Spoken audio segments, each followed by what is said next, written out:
Alright guys, we've got a 2002 BMW 325 with a check engine light on. After scanning the DME, these are the trouble codes that we pull up, and they are pertaining to the O2 sensor upstream for bank 2. Now we could guess and throw an O2 sensor at it based off the trouble codes, and most likely we would be correct. But I wanted to scope the signal wires for all 4 sensors just to get an idea of what the DME is not happy with.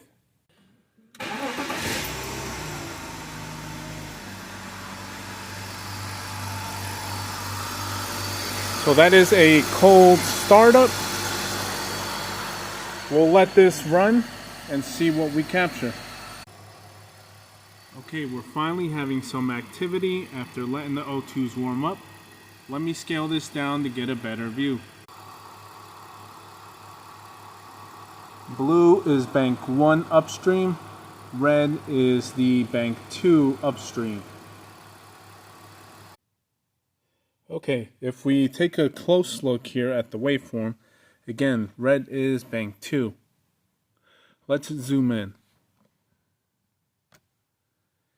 Now we can tell we are getting more activity from the blue trace, which is bank 1. The red, you can tell, is not switching enough times compared to the bank 1 blue channel. And this is another view of when we first cranked it up and started to warm up.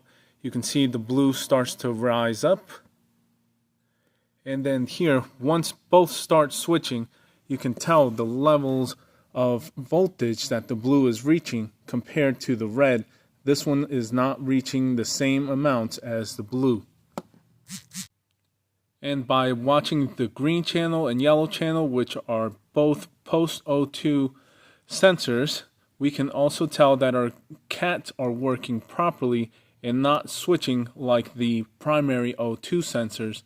And so we are just verifying that our CATs have not failed.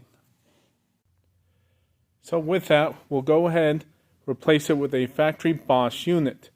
Now this type of testing will only work on conventional type O2s, not the wideband type or the air-fuel ratio type. Hopefully you learned something on how to test some O2 sensors.